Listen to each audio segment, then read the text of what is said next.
আচ্ছা, তুই তো অনেক ভালো স্টুডেন্ট ছিলি, তবুও তোর জব হচ্ছে না কেন? তা তো বুঝতেছি না, ইদানিং জবের ক্ষেত্রে লবিং লাগে। লবিং ছাড়া কি চাকরি হচ্ছে না? তা হচ্ছে, মেধাবীদের চাকরি হচ্ছে।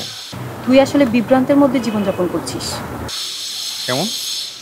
সারা রাত জেগে থাকিস, সারা দিন বন্ধুদের সাথে আড্ডা দিতে থাকিস, তাছাড়া মন মেজাজ থাকে খিটখিটে। আর নিজের প্রতি তো খেয়াল রাখিসই না, আশেপাশের মানুষের প্রতিও দায়িত্ববোধ নেই। কি করবো বল, ইদানিং কেমন জানি হতাশার মধ্যে আছে। একদম, এই জন্যই তো জব হচ্ছে না। আগে তুই তোর নিজের লাইফস্টাইল চেঞ্জ কর। এমন না যে আমি ট্রাই করতেছি না, কেন জানি হয়ে উঠতেছে না। এরকম বিচ্ছিন্নভাবে ট্রাই করলে তো হবে না। আগে তুই 5 ওয়াক্ত নামাজ দিয়ে শুরু কর। তুই সকালবেলা যখন ফজরের নামাজ দিয়ে সকালটা শুরু করবি, আগের উচ্ছৃঙ্খল জগতে সবাই তখন থাকবে গভীর ঘুম। তখন তুই নিজের দিকে মনোযোগ দেওয়ারও সুযোগ পাবি, আর তখন দেখবি তোর সময় কোনো কমতি হবে না। তোর কথা যুক্তি আছে।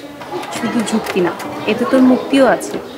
5 ওয়াক্ত নামাজ পড়া যখন তুই শুরু করবি, অটোমেটিকলি তোর মন মানসিকতা চেঞ্জ হয়ে যাবে। তুই তখন খারাপ কাজ, বাজে চিন্তা থেকে বিরত থাকবি। তারপর তুই দেখবি ইসলামের আলোর পথে, শান্তির পথে তুই এগিয়ে যাচ্ছিস। কি কবে থেকে শুরু করবি? আরে কর্ম বললে তো হবে না, 2 দিন পর রোজা। এর থেকে উপযুক্ত সময় নিয়ে নিজেকে পরিবর্তন করার। কেমন করে? রমজান মাস হলো আল্লাহর রহমতের সময়, রোজার সময় হলো আল্লাহর রহমতের সময়। এই সময় আশেপাশের মানুষের ধর্মকর্ম দেখলে নিজের ভিতরে ধর্মীয় বোধ কাজ করে। আচ্ছা, তুই আমার জন্য দোয়া করছ? শুধু আমি দোয়া করলে তো হবে না, নিজেরও দোয়ার কাজ করতে হবে। আচ্ছা, তোরে ভালোবাসলে আমার জন্য দোয়া করবি? আগে ভালো হ, তারপর ভালোবাসা। আচ্ছা এখন চল, নামাজের সময় হয়ে গেছে। আচ্ছা চল।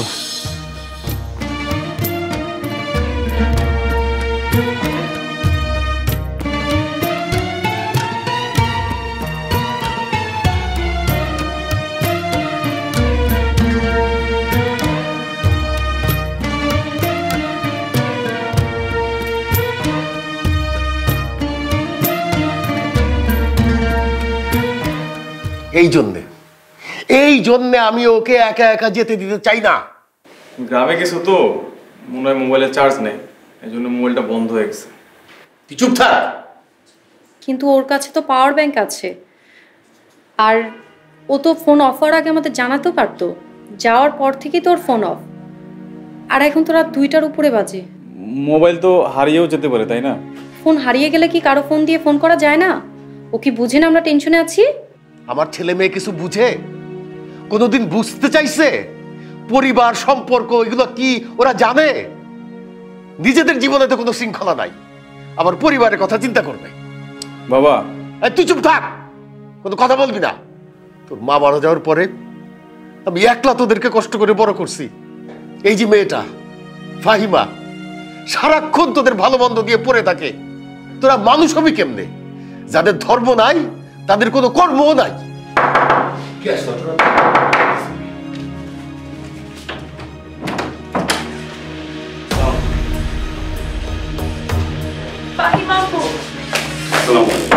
ওয়ালাইকুম আসসালাম। আপনি কি নাজমুল সাহেব? জি বসেন। মিস নওশিন কি আপনার মেয়ে? আমার মেয়ে কেন, কি হয়েছে? আল্লাহর রহমতে তেমন কিছু হয়নি, কিন্তু পেপার তো অনেক কিছুই। কেন, কি হয়েছে অফিসার? আপনার মেয়ে 3-4টা ছেলের সাথে একটা সাদা মাইক্রোতে করে রাঙামাটি যাচ্ছিল, এবং সাথে ছিল তার কথিত বয়ফ্রেন্ড। রাঙামাটি বয়ফ্রেন্ড মানে বুঝতেছি না অফিসার। আসলে ওই ক্রিমিনালটা আপনার মেয়ের বয়ফ্রেন্ড না, এর হচ্ছে একটা সংঘবদ্ধ চক্র, যাদের কাজ হচ্ছে মেয়েদেরকে প্রেমের ফাঁদে ফেলে তাদের সাথে শারীরিক সম্পর্ক করা এবং গোপনে তার ভিডিও ধারণ করা।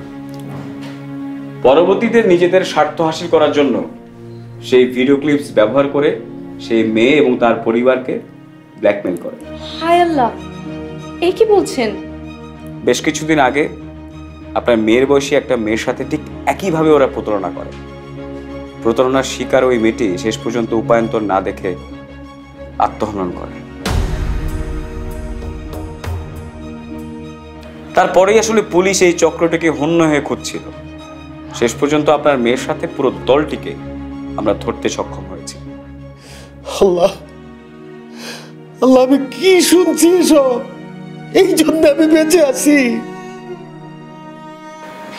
দেখুন নাজমুল সাহেব, আমি আপনার মেয়েকে থানায় নিয়ে যেতে পারতাম, কিন্তু ফেসবুকের এই যুগে যদি নিউজটা ভাইরাল হয়ে যেত তাহলে আপনার মেয়ে এবং আপনারা সামাজিকভাবে হেয় প্রতিপন্ন হয়ে যেতেন। আমি এটা চাইনি। বলতে পারেন আমি আপনার মেয়েকে একটা শেষ সুযোগ দিলাম।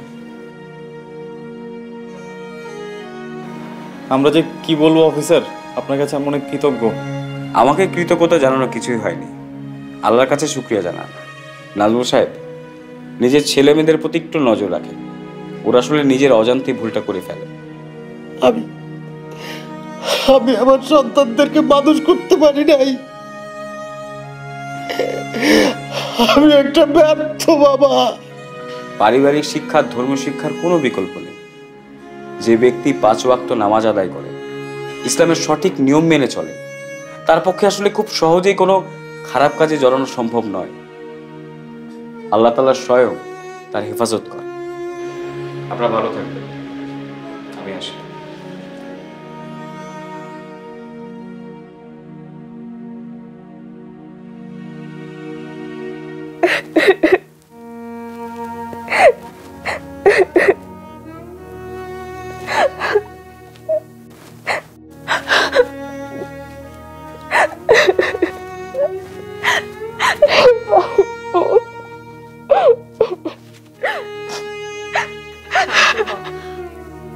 আমি এত বড় ভুল কিভাবে করলাম আপু?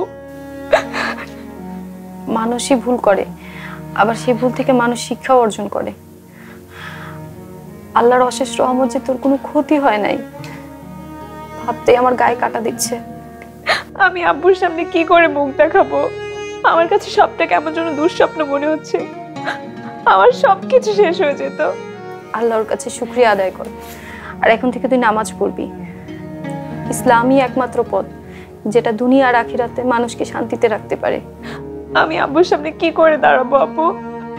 তাহলে এবার চিন্তা কর, আমরা পৃথিবীতে কত পাপ করি, আল্লাহর কথা মতো চলি না। মরার পর কিয়ামতের দিন আমরা আল্লাহর সামনে কি নিয়ে দাঁড়াবো? আমি আপুর পায়ে ধরে একবার মাপ চাবো আপু। চাইস, কিন্তু আজকে না। আজকে মামার মনটা অনেক খারাপ, আমিও যাওয়ার সাহস পাচ্ছি না তার সামনে। সে একটু শান্ত হোক, তারপরে যাইস। আপু কি আমাকে ক্ষমা করবে আপু? এখন থেকে মামার কথা মতো চলিস। তুই শান্ত হ, কোনো চিন্তা করিস না, সব ঠিক হয়ে যাবে।